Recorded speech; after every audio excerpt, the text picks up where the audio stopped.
I'm laughing because I just got that Vast Action shirt. Check your junk. So that makes way more sense now. The junk mail folder. Okay, got it. Way more. I was like, this is such a random thing. I'm so happy so many people are wearing it. All right. I can't believe y'all made me follow Danbury and Jason. Screw you guys. It's like hazing the DM in the room. All right, so I get a chance to talk here about structure and kind of the way that we have set things up. I never want you to have this rose-colored glasses look. Josh is right. We do have virtually no drama now, and in fact, probably most of the drama we have is because a lot of my team thinks I'm kind of a dick, and I kind of am, so they're right. What's there to fight about, okay? Exactly. So I'm consistent, okay? You operate with integrity and congruity. But I want you to know we've earned that. That's been a process. That's a journey. I mean, I had to put myself up at a very tense meeting in my house where people were crying and going, fine, you guys vote if you want me to be the coordinator or not. So I don't want you to get the wrong idea. Like, the value of these things is by the end product. This is the destination you're going to. What's more important is not like what I have on this handout. What's more important is like the journey you're going to go on to figure out your version of it. That's what's ultimately more significant. But at the same time, they asked me to share what we do, so let's share what we do. What you have right here is literally the first, I guess it's page 2 and 3 of our policy document. Okay? This is all on the website. Feel free to take our entire policy document, paste your own logos over ours. Cool, right? TGP? I like that. All right, feel free. Take it, use it, embrace it, change it, do what you want with it. It works for us. And like I said, we stand on the shoulders of giants who have helped us with scripts and policies. And we're excited when we have something of value we can offer to the community. So this is page 2 and 3 of our policy document. This is shared at every single training we do. So I want to set the context for this. This is a useful tool for our entire team, for our veterans, but this is primarily used with people 30 minutes into training. Okay, from the very beginning, we want to set clear expectations and standards because, again, when you have consistency, that leads to stability, and that helps you reduce turnover on your team. So as far as our team structure, this is the way that we have it laid out. The division manager, everything begins and ends with the division manager. Now, I know some of y'all maybe have different relationships to your DVMs, and that can be challenging, I know. Some DVMs really understand the event space, and they're supportive, and they're a positive participant. Some really don't, and they try to help, but they do it in a way that's intrusive, and it undermines you unintentionally. And I'll speak for DVMs and tell you it is unintentionally, but it did still undermine you, so at the end of the day, it doesn't matter. And then some DVMs just, honestly, they're so afraid of messing something up because they don't understand this channel, they just kind of do nothing. And they sort of think that's helping because they're staying out of their way, but they don't know how to be a positive participant in what you're building together, even though you represent such a massive part of their divisional sales. Okay, so I can tell you that the more we have empowered our DVMs and the more we have made it abundantly clear to every single person in the organization, shows belong to the DVM. Every other discussion after that, bam. It's starting with a position of authority, okay? The DVM is the person that was entrusted by Vector Marketing Corporation to market and distribute Cutco cutlery within this territory. Therefore, it begins and ends with them. Now, some of you might say, that gives me the squicks, it makes me feel weird. It shouldn't, because it's true. Okay? I promise you it's true. We all serve at the pleasure of our division managers, and the sooner you sort of understand that and work on prioritizing your relationship with your DVM, the better. If I had a dream job in Cutco, it would probably be just like a liaison between coordinators and DVMs, because those are two of my favorite things in the company. But in the meantime, I'll just do what I do. All right? So you need everyone to understand, though, that at the end of the day, it begins and ends with the DVM, but that only works when you have a positive partnership with the DVM. So we lay out that shows belong to the division manager. It's amazing how much drama goes away when they understand that the DVM is the final arbiter, and at the end of the day, you speak for the DVM.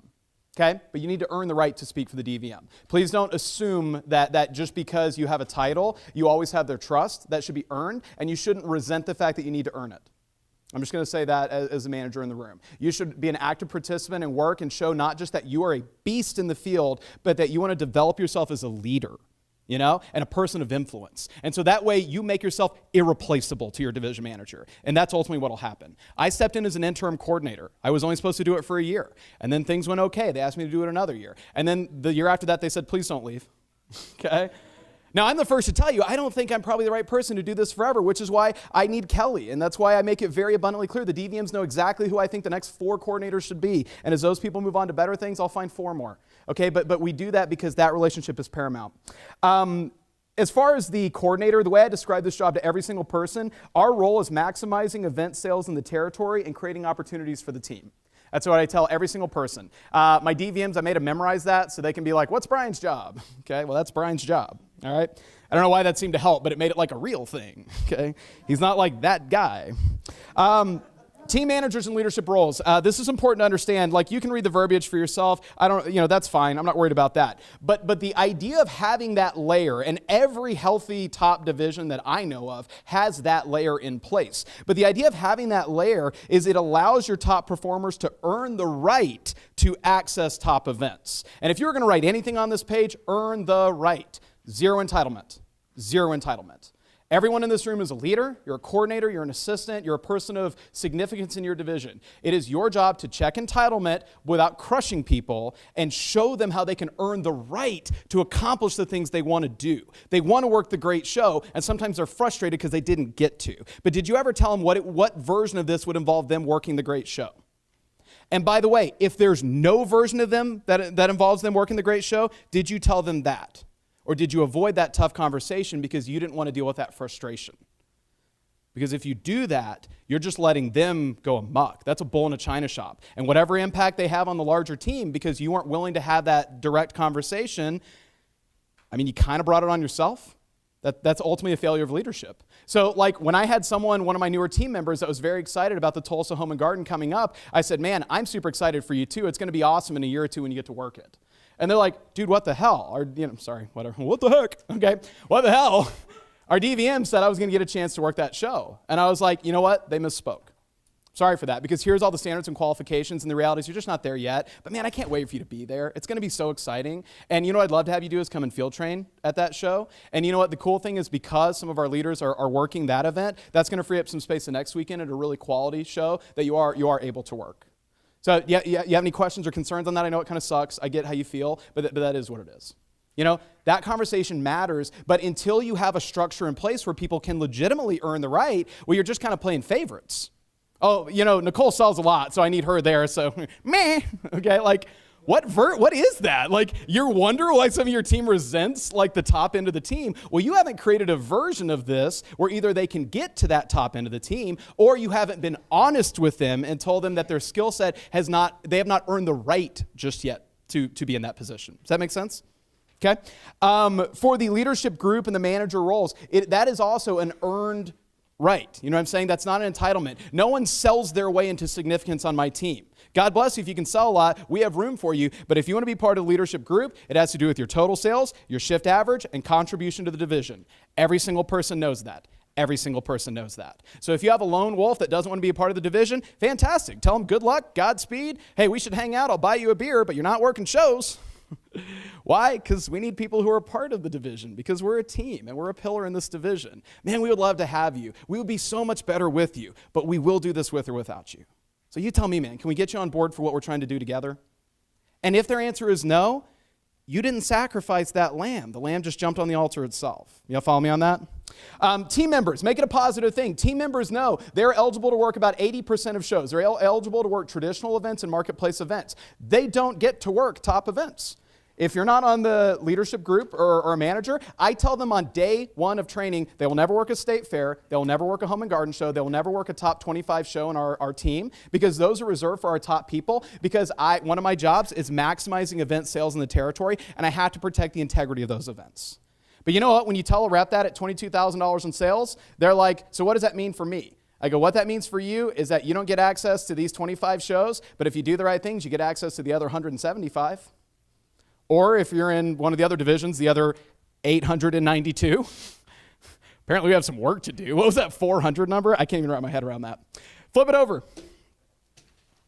This right here is what I would encourage you more than anything. I think having that first page that does lay out the structure, and it helps create clear and consistent expectations. And by the way, getting your DVM involved in this. I want you all to know that I took that document to the DVMs and I said, do you have questions, concerns, or changes you would like made to this? Because once this is done, this is gospel, this is Bible, this is how we operate. We can reassess this next year if you decide there's something missing. And they're like, yes. And I'm like, great, let's do it. Okay, so that's our thing. But this document, every division needs this. And yours will probably be better and smarter and more well-articulated than ours. But every division needs this because from day one of training, our guys know exactly when they say, man, I can't wait to work X. We go, great, here's what that journey is going to look like for you. And guys, they actually don't resent that. They really don't. Because when you explain that, I don't give you access to some of these shows, you don't have the experience, you don't have the nuance, you don't have the skill set to maximize them. And they're really expensive. Super expensive. And I want to protect your money. I want to protect your finances. Okay, so that's an important conversation. It happens in training. Okay, for us, you see the layers on there where, 10K in sales, they can go through training, 15K, we field train them. But you'll even see some extra notes in there, like must purchase an event kit. Has anyone ever had someone show up to training without their kit that their DM or someone was supposed to make them buy, and they're like, I don't know, okay? And you're just like, what do I do? Do I hold a standard? I kind of punish the kid when really it was probably their manager. They drove 3 hours, but if I make an exception here, where do I make an exception somewhere else? It gets tough. It's really tough. So at a meeting before this, when you share this with the managers and you're like, it's your job to share this or let me jump on a call and get a chance to talk to all your upcoming people on the team at a key staff meeting, it's worthwhile. 20K in sales, they can work marketplace events, trade days, gun shows, farmers markets. And guys, on this has challenged us as leaders. Like this has challenged me and Carlton and Marissa and Calvin Lopez and Roger Rodriguez and Stephen Decker. This has challenged every leader on our team to do a better job at identifying, testing, and proving these events so we can staff them with newer people. This last weekend, we had our rodeo going on, which is one of our biggest events of the year. We also had 7 other traditional events, and we had 2 or 3 gun shows going on. We had some dude in our city that doesn't have a car who drove out to Tyler 2.5 hours away to do a gun show. I don't even know how he did it. I think he hijacked someone, okay? But I'll be damned, we've never done a gun show in Tyler, but we sold like $2,000, and this guy is over the moon doing backflips about this $60 show we did where he sold $2,000. And some of you guys, I love it when people tell me, oh, we don't have those kind of shows, and I always go, bet you do, bet you do. All right, but it's a job. It's a job finding them. And by the way, if we could crack into farmers markets the way that Robert and Curtis and their team has figured that out, like that's just next level for us, man. We still have room to grow. Traditional events, you need to protect the heck out of them. We have requirements for what your kit needs to be like. That's a simple and important thing. We let people know it's a higher investment. We tell them from the very beginning, as you progress, you invest more. This is a business. You're not a rep anymore. You're an entrepreneur and you're a business owner. 50K in sales. This is our key events. That is the top 25 shows that we do across the divisions. And by the way, those are the shows that we do cross-divisional lines. Like, just because we're one team doesn't mean we don't still respect the fact that Marissa is in Oklahoma. She deserves the chance to build up a powerful clientele there that she can serve at a high level. But at the same time, Kelly's earned the right. She's earned the right, and as long as she meets the other requirements, she can get a chance to go up there, work some shows there, and help elevate that event. Just like, Marissa earns the right to come down and work the rodeo and get a $9,000 business gift order to our neighbor next door on a super slow Tuesday. She's a baller. They both are. Okay? 100K in sales. Guys, our state fair requirements are intense. There's a reason we bring guests in. All right, I've had people sort of kind of throw shade at us before because we have guests. They're like, oh yeah, if we had Curtis on our team, we'd sell a lot too. And I was like, I know, he's awesome. You should get him. Okay? Guys, there's a reason we bring guests in, and it is not the easy decision y'all think it is. Every time we bring a guest in, that is potential shifts that could have gone to someone on our team, and our team knows it. Okay? Every time we bring in a guest, that is fewer sales that'll tap for our division, and our DVM knows it. And every time we bring in a guest, if we don't manage that correctly, that can create drama, stress, or infighting for the coordinators, and we know it. We do it because it's congruent with our standards. We will always staff our own people first, but if they cannot meet the levels we have established for them, we cannot compromise on that. We will not compromise on that. Okay? We have to operate from integrity. And that is why we bring guests in. So if you're curious, that's why. It's as simple as that. It's just so we can operate with integrity. Now, in the process of doing that, we have made these powerful connections and relationships, which is why we really thrive on inclusion. Our team is so much bigger than just the people on this. It includes my wife and Luke Mills and Patton Sides, and it includes Josh Muller and so many other people. The Vast Action Team, our strategic partners, all of them are part of the TGP team. That's how we see it. There's no lines there. Okay? So I'll wrap with this. I've said every year at the net meeting, they let me talk. I'm going to say this. And I always like to have the slide up, but I wasn't going to do a slide for this one thing. That'd be weird. It's amazing what you can get done, what you can accomplish when you don't, one more time. It's amazing what you can accomplish when you don't care who gets the credit. Okay? Your role is indispensable. Vector of the future doesn't exist without CSPs. And again, I'm a DM. And the events space is the single biggest retention tool for high-level salespeople in all of vector marketing and Cutco. And I tell that to DVMs, by the way. You guys are indispensable. But I will say that I can't wait to continue to see the level of management skills and leadership skills and Stucture elevate across these different teams. And I can't wait to see how many right answers we find together.